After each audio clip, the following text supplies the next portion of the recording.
이번 시간에는 지출 구조, 지출 중에 투자에 대해서 설명을 드리도록 하겠습니다.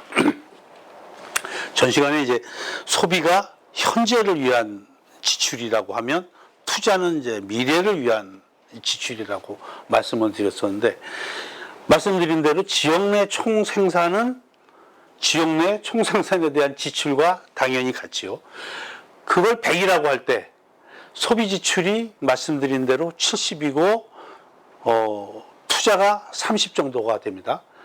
33.4 정도가 되는데, 이 투자를 100이라고 쳤을 때 종류별로는 어떻게 되느냐?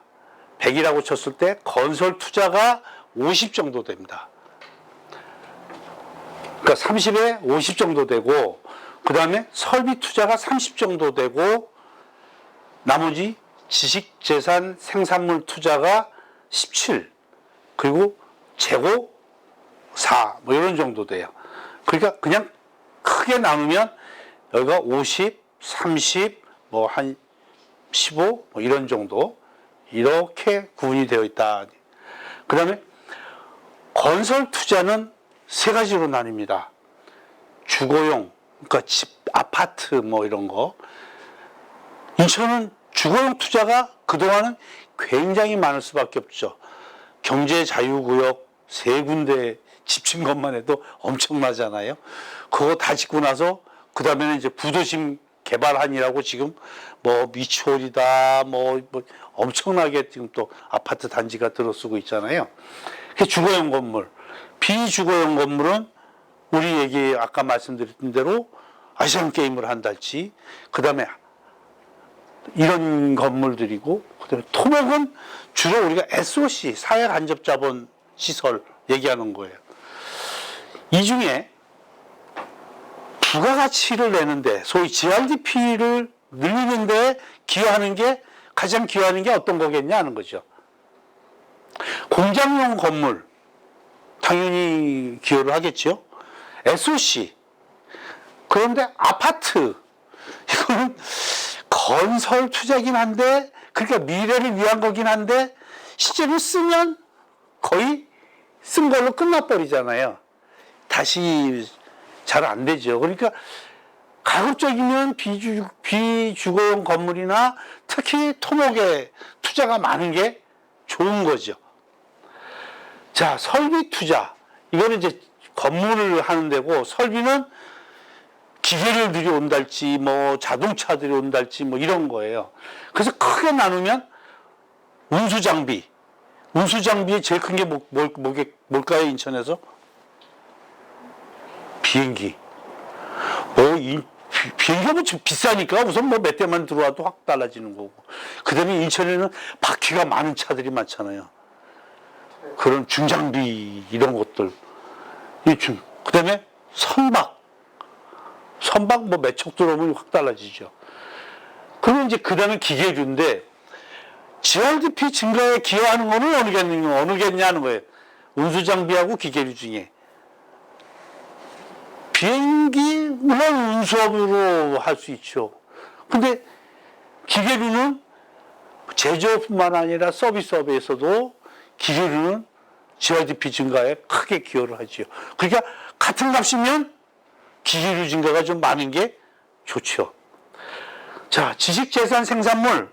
이거는 이제 소위 머리하고 관련된 거예요. 기술, 소프트웨어, 하드웨어, 뭐 이런 것들인데, 연구개발 분야하고 기타 지식, 기타 둘로 나눠지는데, 이거는 어느 게 기여를 하느냐?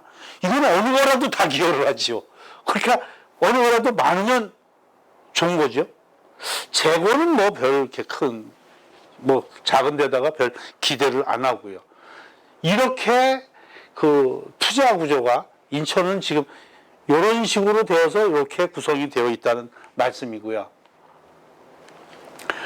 지금까지 어떻게 인천의 투자가 바뀌어 왔냐?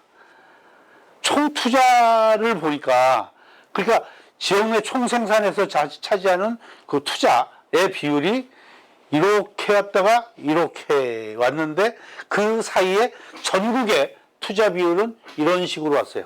그러니까 요때 한 2000년대 중반 이후로는 인천에 투자가 전국 투자를 상회를 하고 있어요. 그러니까 좋은 거네요. 그죠? 투자가 많으니까 미래를 위해서 좋은 거네요. 투자가 많으면 현재 소비는 줄어드니까 현재는 만족이 적지만 장래 기대할 게 크죠. 이거를 나눠봤어요.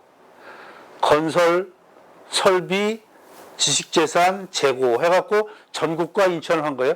실선이 인천이고 점선이 전국입니다. 건설, 이때는 오히려 인천이 낮고 이렇게 높아요. 그러니까 2014요 거간에는 낮고 최근에 좀 높았다가 지금 비슷해졌어요. 건설이 제일 많은데 지금 이런 상태고, 설비 투자는 전국이 이렇게 있는데 인천이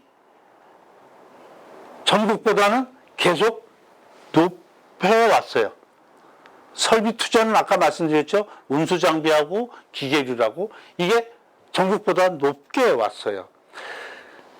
지식재산 생산물 투자는 인천이 전국을 따라온 적이 없어요. R&D. 지금도 인천시에 R&D 담당자가 몇 명 없어요. 그러니까 R&D 예산 확보를 위해서 움직여야 할 공무원 숫자가 상대적으로 굉장히 적은 거예요. 이런 거에 비해서 건설 담당하는 공무원들, 설비랑 관련된 공무원들은 굉장히 많은 데 비해서 이거는 굉장히 적다는 얘기죠. 그러니까 이거만 봐도 인천이 조금 문제가 있겠다 하는 생각이 들어요. 이걸 놓고 다시 한번 좀 투자 종류별로 나눠서 생각을 해보자. 우선 건설 투자입니다. 건설 투자는 조금 더 타임 스팬을 넓혀서 2000년대 초서부터 쭉 보니까 쭉 높아왔어요. 그러다가 낮아졌다가 다시 높아졌어요. 쭉 높아왔던 이때는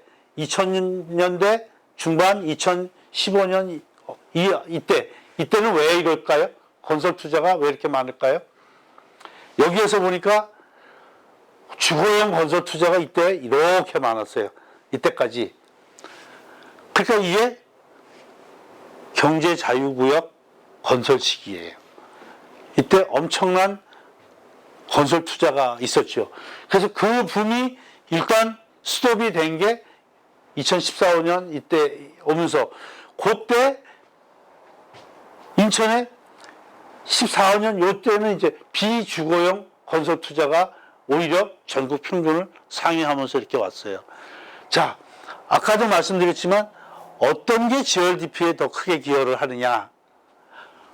건설 없는 건 아니지만 그렇게 장래를 봐서 그렇게 크게 기여하지 못한다고 보면 토목 투자인데 토목 투자가 전국보다 낮은 거예요.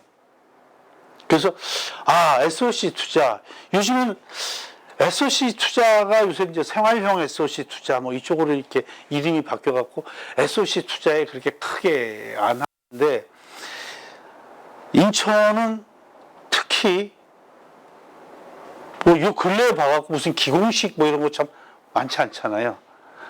그러니까 이런 게 조금 우리가 좀 더 생각하게 하는 그런 대목이다 하는 말씀이에요. 그래서 SOC 투자, 토목 투자에 좀 더 관심을 많이 기울여야 되겠다는 생각을 하게 되고요. 다음은 이제 설비 투자입니다. 말씀드린 대로 설비 투자는 기계류와 운송 장비가 있는데, 그동안에 과거서부터 쭉 보니까 인천에 설비 투자가 이렇게 와서 근래에는 설비 투자가 좀 높은데, 그 이유를 보니까 운송 장비가 전국 평균에 비해서 인천이 월등 높은 거예요. 그러니까 14%, 전국 평균은 7%, 15% 대 7%예요. 그러니까 전국의 배가 높아요. 인천이 전국보다 배가 높은 이유가 뭘까?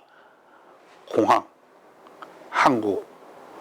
공항, 항구가 있으니까 운송업, 운수업이 다른 데보다 굉장히 클 수밖에 없어요. 그러니까 운송 관련 장비가 굉장히 많은 거예요. 운송 장비가 많으니까 이거는 GRDP 중에 운수업 투자예요. 그런데 운수업 비중이 인천이 다른 데 비해서 높지만 인천 전체에서 차지할 비중이 그렇게 높은 거는 아니에요.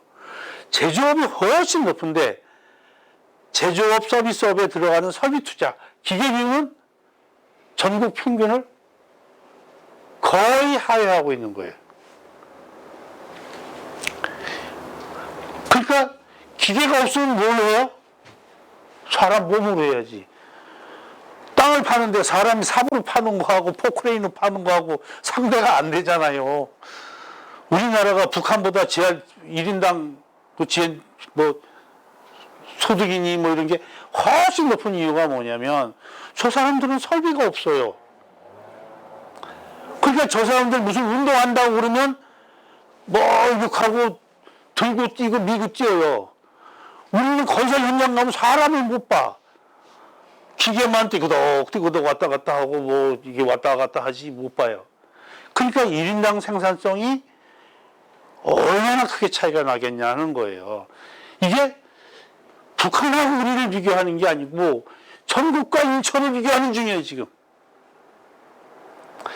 그러니까 이 설비 투자가 1인당 생산성을 좌우하게 되고 그게 인천의 생산성을 GRDP를 제약을 하는 요인이 되는 이유가 여기에 있다는 거죠. 그러니까 지금 우리가 앞으로 뭐 운송장비 늘어나는 걸 막을 이유는 없지만 이쪽을 훨씬 더 늘려나가야 되는데 이거를 늘리려면 어떻게 해야 되겠느냐. 시는 기계류 투자에 대해서 어떻게 혜택을 더 줄 수 있겠느냐, 어떻게 유인책을 마련할 수 있느냐, 이런 걸 좀 생각을 해봐야 되겠죠. 정부는 정부대로, 기업은 기업대로, 직원들 일 열심히 하라고 보는 것보다 기계를 하나 신기술로 된 기술을 사줘야 그 직원이, 그러니까 소위 1인당 노동 장비율을 높여야 노동 생산성이 커지면서 결국은 기업체의 생산성이 커지게 되는 거죠. 그러니까 이거는 우리가 지금 인천의 수준이 이렇다라는 거를 다 같이 한번 생각을 해봐야 될 대목이다 하는 거죠. 자, 투자의 이제 마지막 부분이 지식재산 생산물 투자입니다. R&D 투자인데 4차 산업혁명 뭐 하는 거죠? 전에와 달리 하는 거를 다 한마디로 얘기하면 4차 산업혁명이에요. 옛날하고 달리 하는 거. 뭐가 달라져야 되느냐? 생각하는 게 달라져야 되는데 생각하는 게 달라지는 거, 그거를 지원하는 업, 그게 사업 서비스업이에요. 서비스업 중에 디자인, 설계. 그러니까 소위 경제를 서비스화하는 거. 그래갖고 물건이 사람과 소통을 하게 하는 거예요. 전화가 사람과 소통을 하고